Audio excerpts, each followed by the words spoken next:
Il existe plus de 20 noms différents pour l'Antéchrist dans le livre de l'Apocalypse. Il est appelé le Destructeur, la Bête, le Ravageur, le Fils de la Perdition, l'impie, le Roi de Babylone, parmi tant d'autres.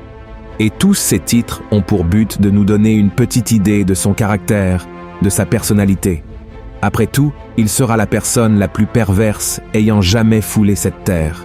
Prenez Hitler, Staline, Oussama Ben Laden, Saddam Hussein et Kim Jong-un. Rassemblez-les tous, puis multipliez-les par de nombreuses fois. Même ainsi, il ne sera pas possible de s'approcher ne serait-ce qu'un peu du caractère terrible de l'Antéchrist, car il utilisera toutes les ruses et astuces pour prendre le contrôle du monde. Tous seront sous son emprise, y compris les hommes mauvais. Cet être maléfique se révélera seulement à la fin des temps, mais dans 1 Jean 4, il est écrit que l'esprit de l'Antéchrist est déjà à l'œuvre dans le monde depuis longtemps. La plupart des gens ne le perçoivent pas encore car ils sont spirituellement aveugles.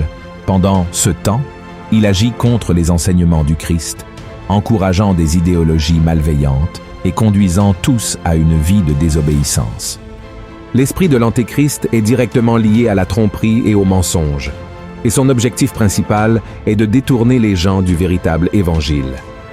Il présente à l'humanité une fausse liberté, où chacun peut faire ce qu'il veut sans se soucier du Créateur et sans suivre ses règles. Comme l'a dit l'écrivain C.S. Lewis, Satan continue ses efforts pour rendre le péché moins offensant, le ciel moins attrayant, l'enfer moins horrible et l'évangile moins urgent. Et le diable utilise également les leaders spirituels pour déformer la Bible, encourageant la persécution des chrétiens tout au long de l'histoire, à travers des entités gouvernementales, des individus ou des groupes extrémistes, par exemple, sans oublier que son objectif principal est d'attaquer de l'intérieur les églises. De plus en plus, l'esprit de l'Antéchrist s'est infiltré parmi les chrétiens, provoquant des conflits, des divisions, affaiblissant la foi, l'unité et l'amour, qui sont fondamentaux en ces temps si difficiles. Tout cela est une préparation à l'arrivée de cet homme maléfique appelé Antéchrist, que je crois personnellement émergera d'un lieu très important, comme le gouvernement d'un pays du premier monde ou une organisation de nations extrêmement puissante, telle que l'ONU ou l'Union européenne. La Bible dit qu'au début, l'Antéchrist sera capable d'unir les pays et les 3 principales religions de la planète, le christianisme, l'islam et le judaïsme, sous un pacte de paix et de sécurité.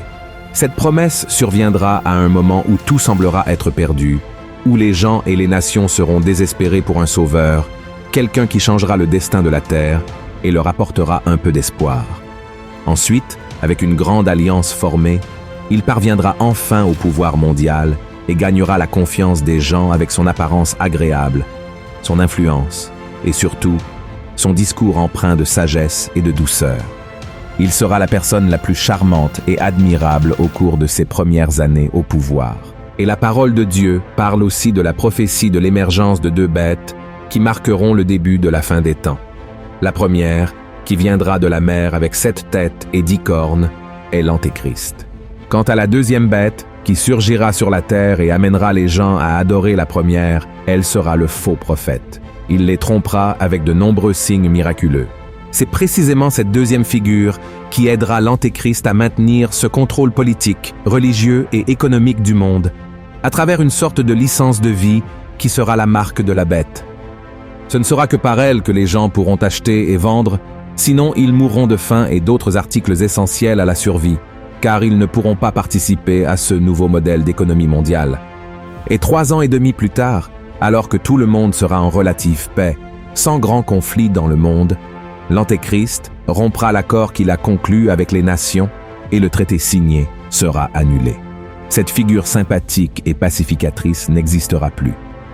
Maintenant, il montrera qui il est vraiment, un être maléfique, arrogant, égoïste et avide de pouvoir. Pendant cette période, il entrera dans le lieu très saint du 3e temple et commettra ce que les Écritures appellent un sacrilège terrible, profanant la sainteté de Dieu et déclarant qu'à partir de ce moment, il doit être le seul digne d'adoration. Alors, une image de lui sera placée là et toute la terre devra se prosterner devant lui.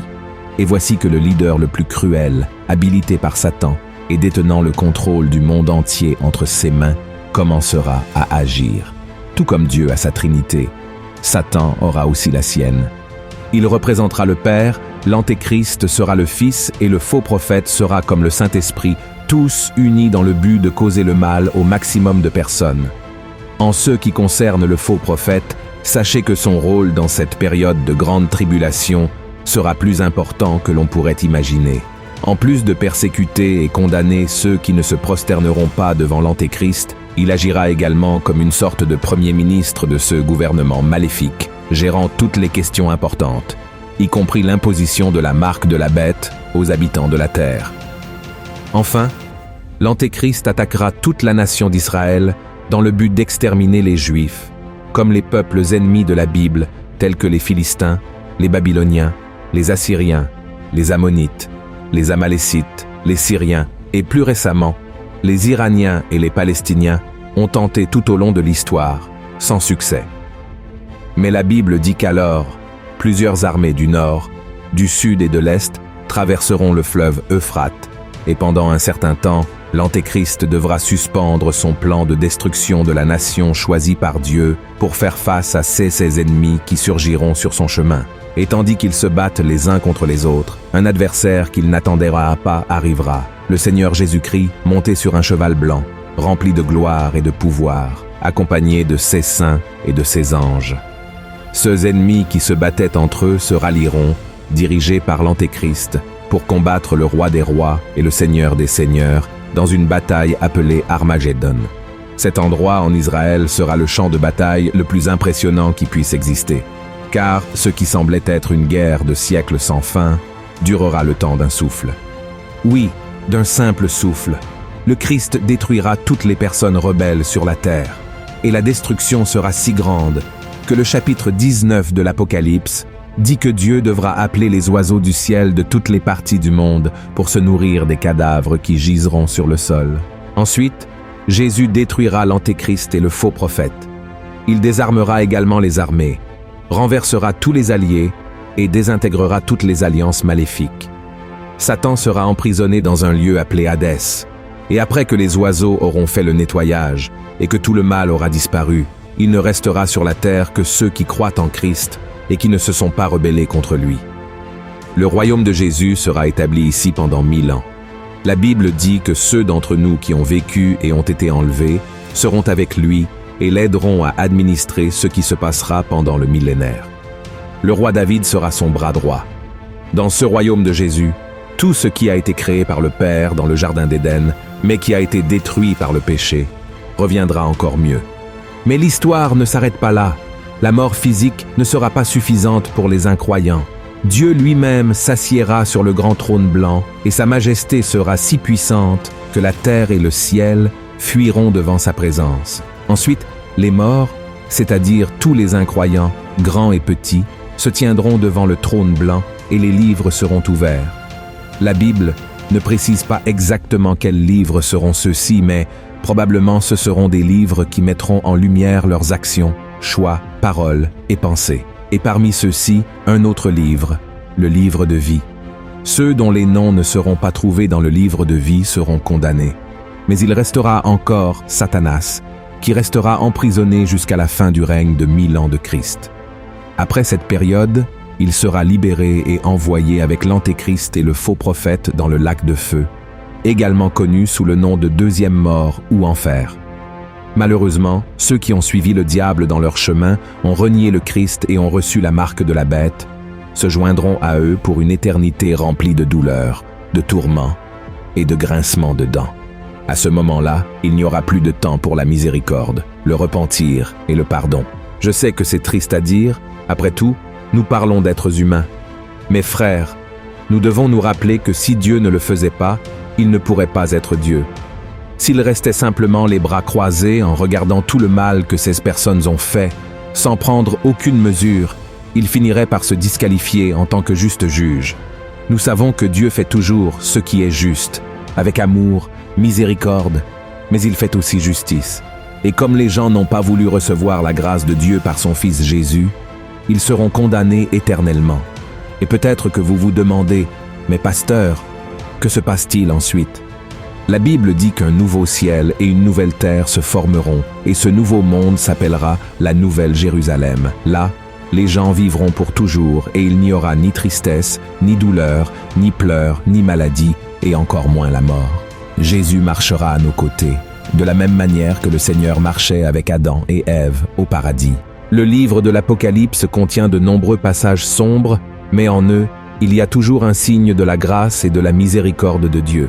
Il ne nous laisse jamais sans l'opportunité de nous tourner vers Christ, même pendant la tribulation. L'apôtre Jean nous dit que le Seigneur élèvera 144 000 personnes et enverra du ciel 2 témoins à ce monde rempli d'obscurité pour prêcher sur son amour pendant les années du règne de l'Antéchrist.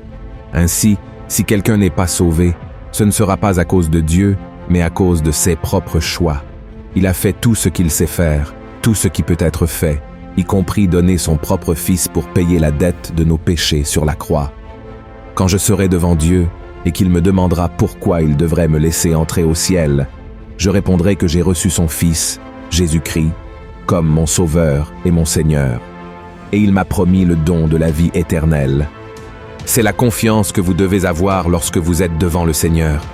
Et si vous n'avez pas encore cette certitude, ou que vous soyez en train de m'écouter maintenant, ce message est pour vous.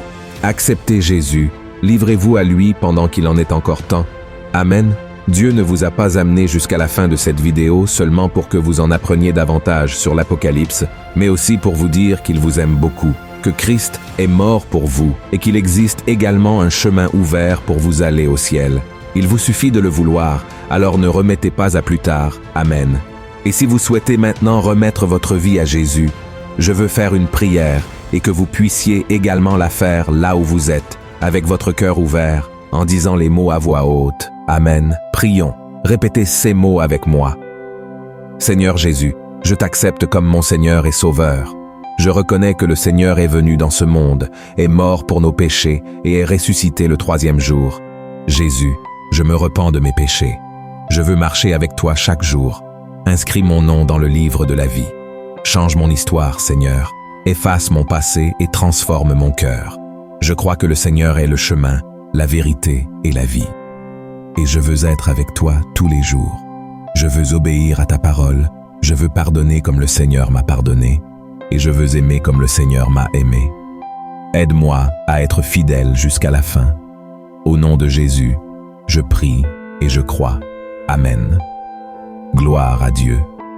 Oh mon cher frère, si tu as fait cette prière de tout ton cœur, à partir d'aujourd'hui, mets en pratique ce que tu crois. Si tu crois en Jésus, cherche à marcher comme lui a marché, suis ses voies, obéis à sa parole, et je crois que tu ne seras plus seul à partir d'aujourd'hui. Le Saint-Esprit sera dans ton cœur. Cherche une église, cherche à marcher avec des personnes de foi, et ne cesse pas d'écouter les messages que je partage ici. Tous sont basés sur la parole du Seigneur. Amen. Si tu as apprécié, je te prie de partager, d'envoyer au groupe WhatsApp.